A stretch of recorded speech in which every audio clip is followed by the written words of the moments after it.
morning. Good morning, New Mercies. Good morning. May the words of my mouth and the meditation of my heart be acceptable in thine sight. Amen. O Lord, my strength and my Redeemer. Yeah. Amen. Amen. It's an honor to stand before you this morning. When I was here in 2015, how many of you were here when I was here in 2015? Right? When I was here in 2015, I was dating New Mercies. We're family now. So, can I talk to you like family today? Amen.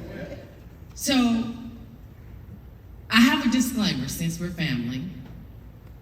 All examples used in this talk today are fictional.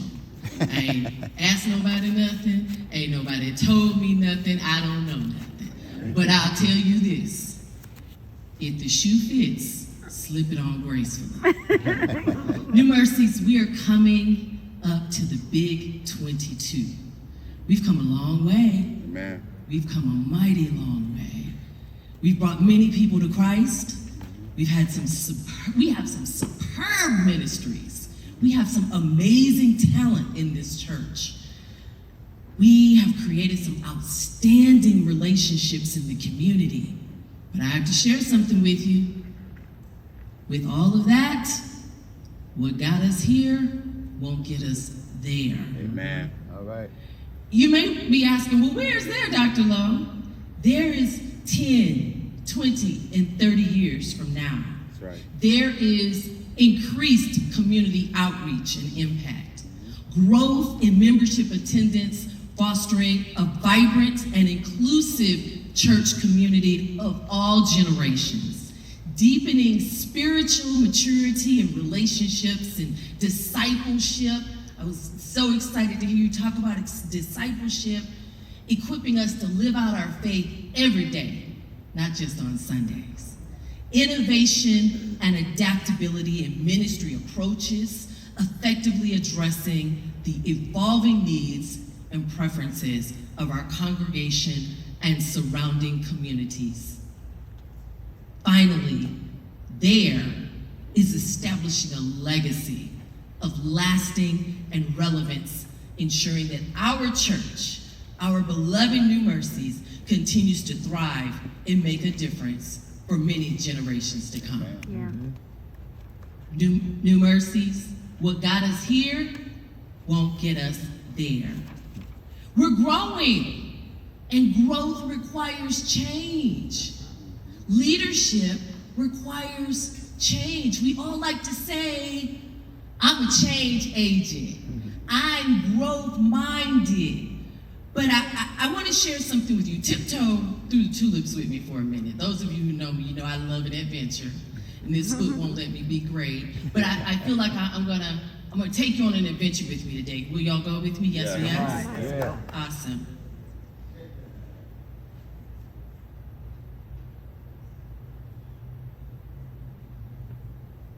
I want to talk to you today that it may make you feel a little uncomfortable. If you're a current leader, I want you to be like, ooh, she's on my toes. If you're an aspiring leader, I want to give you hope for what's to come.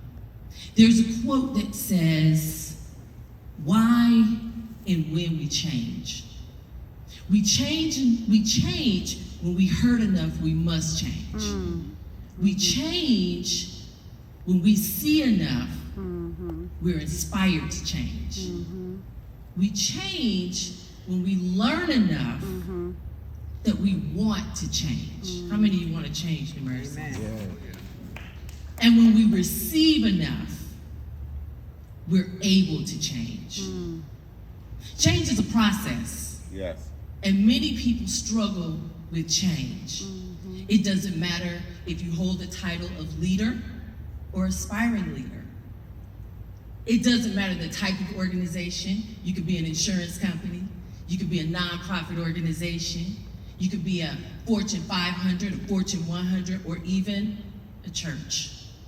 You see, the change struggle is real, New Mercies, and it's rooted in both psychological and social factors. Now, you heard that well, I don't know, I guess you heard it in my bio that I'm a professor. So I'm going to teach you something and then I'm going to tell you something. Is that okay? Amen. All right? So when we come across change, things that are going to be different, we've heard Pastor Kearney share some of his vision with us, and it sounds great, and we're like, yes, yes. But when it comes time to implement the change, there's some things that get in our way. We become resistant to change. And that resistance keeps us stuck in old practices, old mindsets, working with the same people, doing the same thing. On the surface, it looks like we're doing great, but really we ain't going nowhere slow.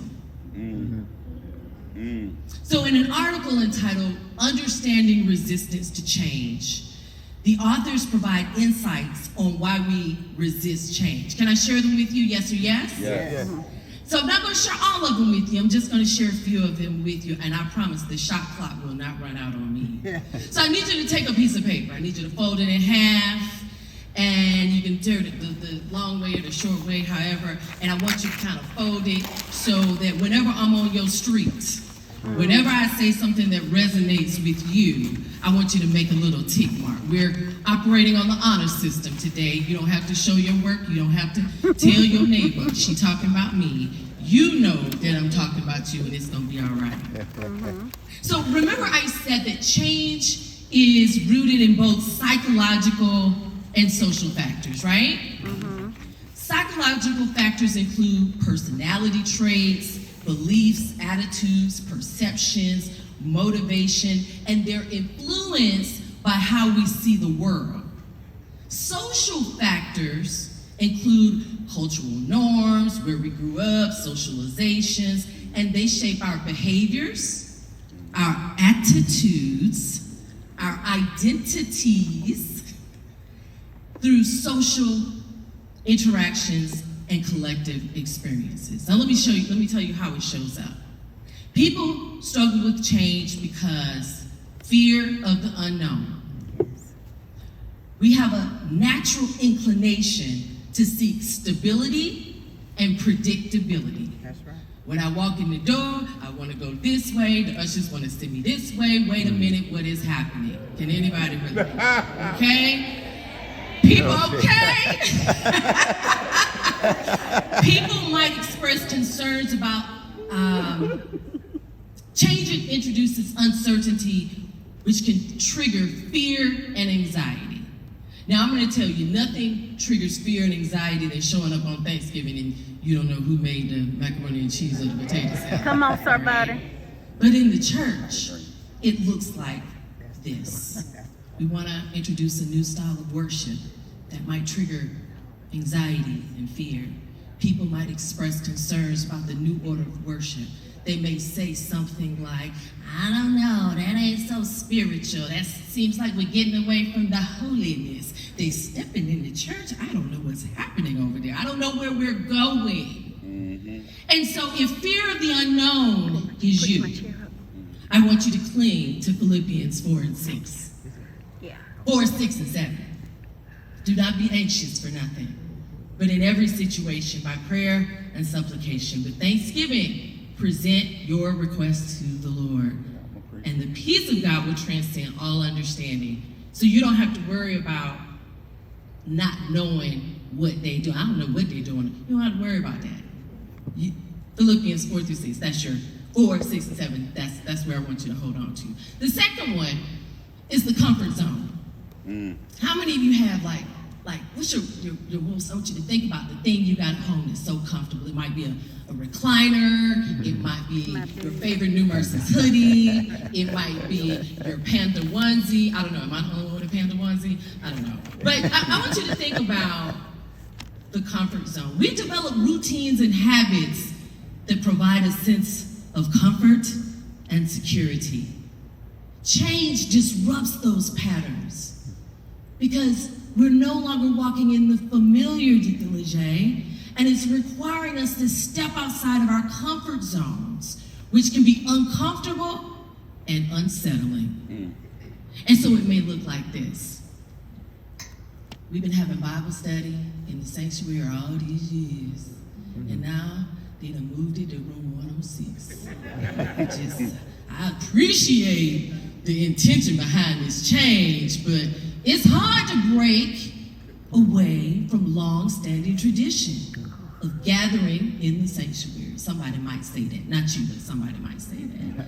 And so they might feel like we're losing a sense of stability and continuity. If you're weighted down by the comfort zone, I got something for you too. Matthew 16:24. And then Jesus said to his disciples, whoever wants to be my disciple, must deny themselves and take up your cross and follow me. But I don't know what you're talking about. What? Okay, so I got an example for you. Can you imagine Simon Peter and Andrew, they're connected to their comfort zone, and Jesus comes and says, Follow me. Come follow me. Mm-hmm. Now Jesus, you know we over here, we got our good government fishing job. We're not checking the 15th and the 30th. Like, we're Come on pretty now. good over here. But We. I don't know, maybe. And then Matthew is the tax collector. Right. Matthew said, now Jesus, you know, I'm balling. I don't usually go nowhere during tax season. Let's see, last time I went somewhere for tax season was never. So, but since it's you, I'm gonna come along and go. Some of us are in the comfort zone. Yeah. And we're so comfortable that when an opportunity comes, we miss it. Yeah. We miss it individually, and sometimes when we're in the church, we position ourselves to miss an opportunity that could take us to the next level. Amen. Y'all with me? Amen.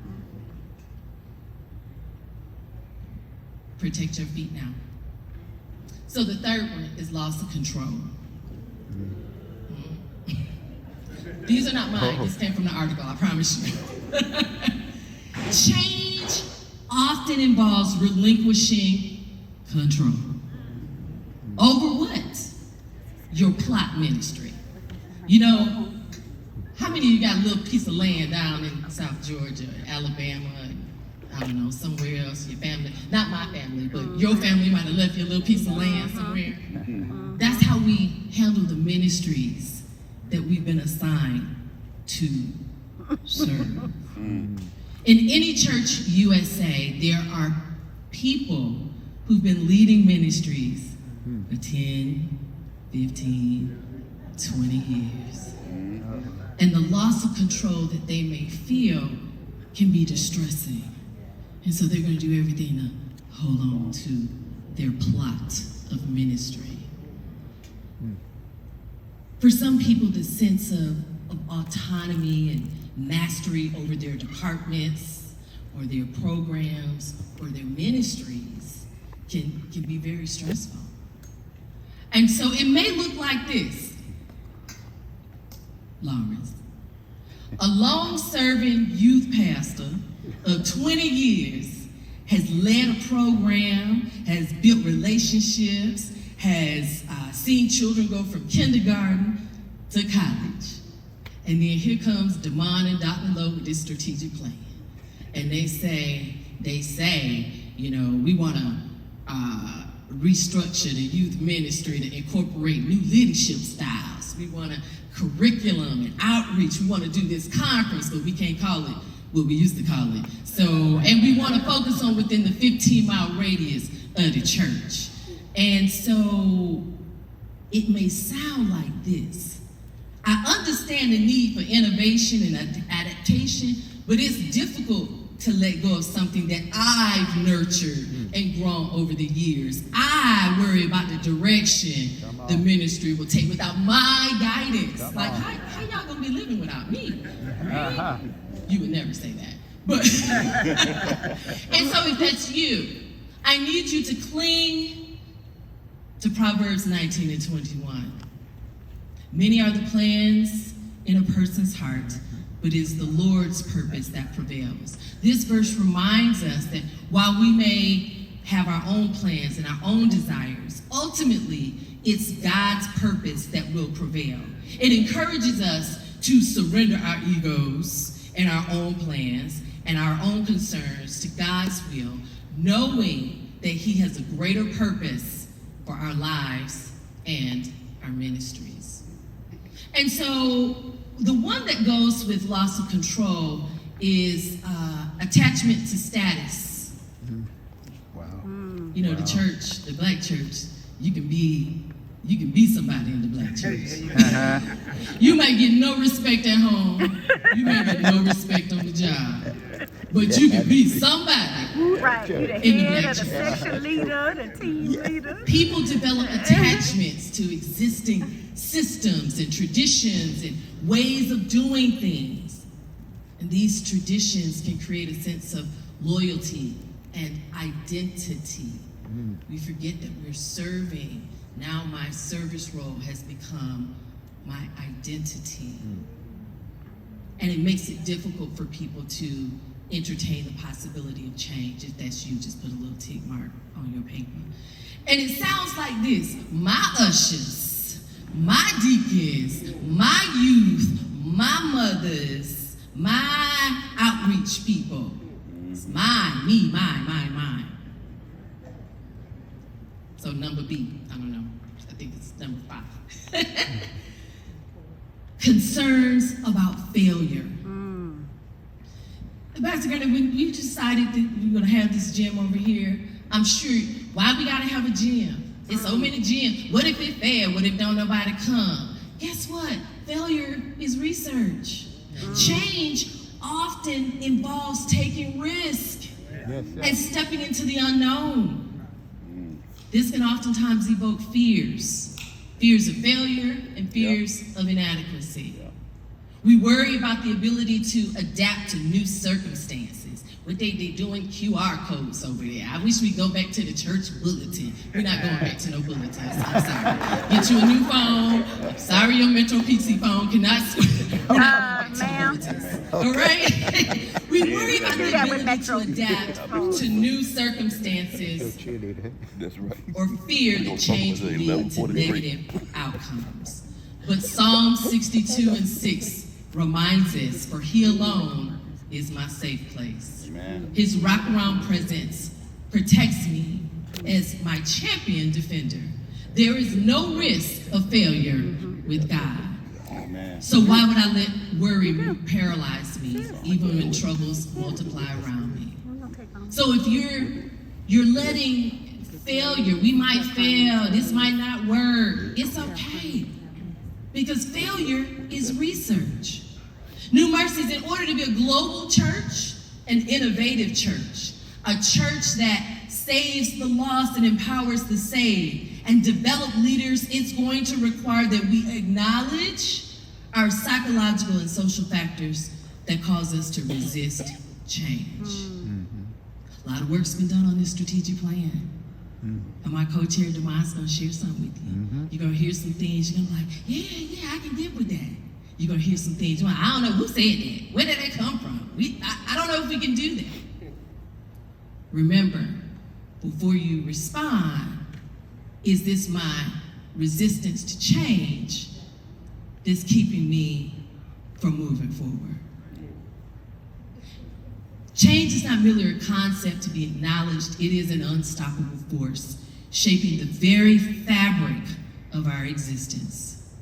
It whispers in the winds of time, reminding us that stagnation is not an option. Say it with me. Stagnation is not an option. Growth requires the courage to tread uncharted territories. Are you willing to go some places you've never been before in order to grow the kingdom? In order to save more souls? Prepare for the future. That's what change does. It helps us to prepare for the future and develop generational leaders for tomorrow. You see, change is leadership. So I've told you what makes us change resistant and how to overcome it. Now let's talk about what's necessary to change. Are you ready? Yes or yes? Yes.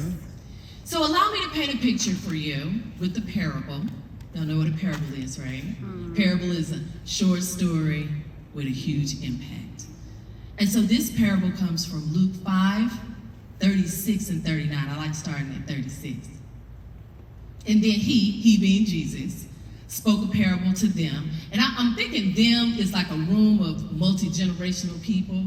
And so he says, no one puts a piece from a new garment on an old one, otherwise that new makes a tear. And also the piece that was taken out of the new, it don't even match the old. Right. And so, there are probably some Gen Zers, some millennials, they're like, patch, I don't understand patch. Okay, so let me tell you. So he said, well, let me tell it to you like this.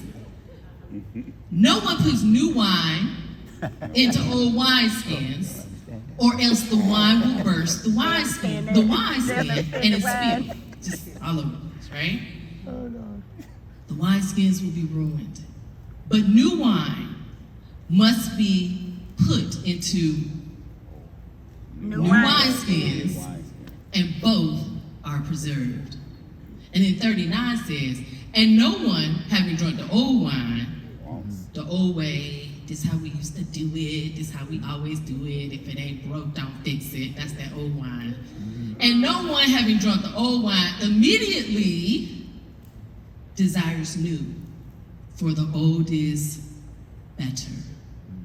New Mercies, it's going to require 3 things to change: a desire to grow, an attitude and mindset fertile for change, and intentional, repeatable actions toward change. So let's talk about a desire to grow. In verse 37, Jesus compares new wine to old wineskins, illustrating that attempting to pour new wine into old wineskins would result in the wineskin bursting, and both the wine and the skins are ruined. Y'all follow that? Yep. All right. And so this metaphor, it highlights the idea that new ways of thinking cannot be contained in old frameworks, old systems, old structures, old mindsets. And we tend to cling to, when we cling to outdated methods or traditions, it not only hinders our progress, but it trivializes our vision. Number 2, change requires an attitude and mindset fertile for change. And I like to write, I am fertile for change. The A stands for attitude, the M stands for mindset. Verse 38, he reemphasizes, let me tell you what I already told you. Putting new wine into new wine must be put into new wine skins. This emphasizes the importance. When somebody tell you twice, I remember my mama used to call my name. She called my name one time, she called my name twice. It's like, I'm talking to you, right? Mm-hmm. So he wants to reinforce this. He says it again. This emphasis the importance of adapting to change and being able to, being open to new ways of doing things. Why we gotta do something new? It ain't broke. If it ain't broke, don't fix it. But guess what? It might not be broke for you. Right. Okay. It might not work for the Gen Zers, right, or the millennials, or the Gen Alphas that's coming, or the Gen Betas that haven't even been born yet. So if we don't continue to focus on how can we truly become a multi-generational church, we'll just be pouring new wine into old wineskins. Mm-hmm. So just as new wine requires fresh vessels, embracing change often requires creating new systems, SOPs, standard operating procedures, accountability structures, real data, and mindsets that accommodate and support growth. Quite honestly, New Mercies, it's going to require new people, new positions, and new processes. There's a book called Good to Great. Anybody ever read it? Mm-hmm. And in that book, they talk about having the right people in the right seat on the bus. Mm-hmm. In order to move forward, in order to grow, sometimes you gotta bring in new people. I remember when I first started my business 17 and a half years ago, and the people that were walking alongside me, Deacon LeJay, I trusted them, I knew them, they had a skill set for then. They couldn't continue to go with me because as I was growing, they still had the skill set for then. And so it's the same in any organization, in the church, small business, school system, it doesn't matter. You have to equip people. People must be equipped. It may require a shakeup, reorg. Yeah. Really looking at, are we moving where we say we want to move, or are we just talking about it? Amen. Are we preparing and developing and placing, or are we just talking about it? And then number 3, intentional, repeatable actions toward change. In verse 39, Jesus acknowledges the reluctance that some may have towards change. Change is hard. I already told you, I started out with that, right? It's rooted in psychological and social factors. If you don't deal with change well at home or on your job, you're not going to deal with it well here at the church house. But I'm trying to help you, right? I'm trying to help you.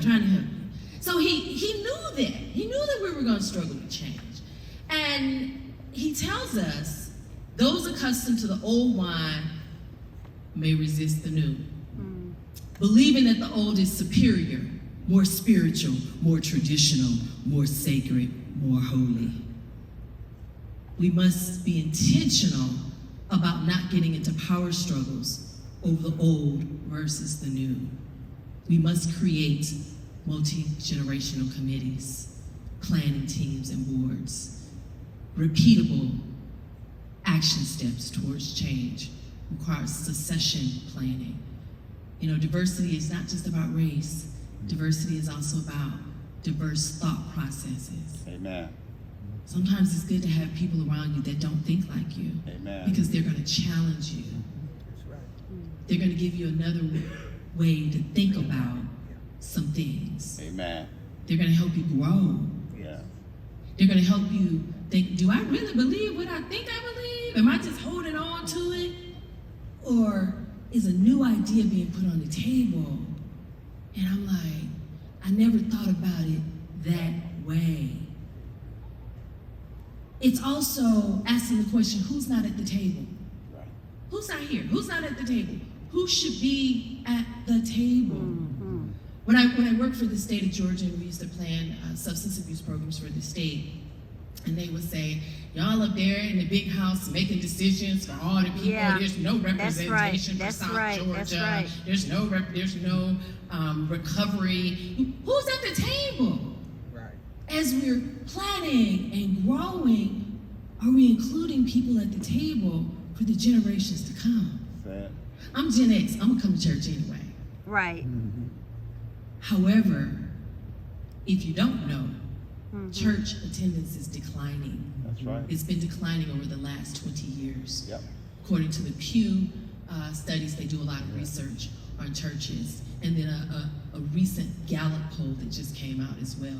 Only 3 in 10 people attend church regularly. 3 in 10. That's not even 50%. Who's missing from the table? We need to start rotating roles and responsibilities. You don't have to wait till you get ready. I don't want to do this no more. You know, I've been doing this since they laid the first brick. I guess I'll train somebody else. That's too late. You got to be training them along the way. That's right. Yeah. You got to give them an opportunity to serve. You got to give them an opportunity to mess up. We have to be guides, helping people to develop their wings, Yep. or we're only setting them up for failure. But I'll tell you this, can I be for real with you, for real? Yes or yes? Amen. They're not gonna stay. This new generation, they wanna be involved. They want to feel like they're contributing to something. Amen. You can't say, go sit over here and don't speak unless you're spoken to. That's right. Stay in a children's place. You new Christian. I've been a Christian all my life. Dang on that. I've been in church all my life. They don't want to hear that. It means nothing to them. I'll tell you, I teach for a Christian university, and some of let me tell you, these students, they have not been in church all their lives, but they found the Lord by the grace of God. And when I tell you, they make me bring my real Bible to class, because they know that Bible passage. I'm like, well, I gotta bring I can't do this on my phone. I gotta take my real Bible. So they want to be involved. They want to learn.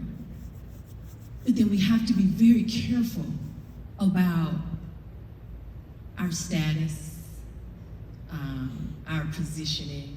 You know, when I go into an organization and they tell me, Alina, they say, you know, I've been in this company for 30 years. I've been doing this. I know how to do this. I'm so not impressed. I'm like, oh Lord, no wonder y'all having problems. I'm so not impressed. They want to hold all the information, right, and they wonder why our team is struggling. Right. Why is our team struggling? Why aren't we growing? Yeah. It's intentionally choosing to embrace change and everything that comes with it, despite the pain of change, despite the growing pains or the temptation to cling to the comfort of the familiar, over and over and over and over again. You can't do it one time and stop. You gotta keep doing it. Well, I was developing this young person and I'm just not gonna deal with the young folks. You can't do that. Mm-hmm. You can't do that. Remember, the strategic plan, where we're going, is not really for us, it's for 10, 20, 30 years from now. Mm-hmm. Who are we developing? Who are we hoping to keep the generational, keep everything going that's been started with this great foundation? So as I wrap up, I told you the shot clock is not gonna run out on me. As we become more engaged in the strategic planning, you're gonna learn a little bit more about it today. Keep these things in mind.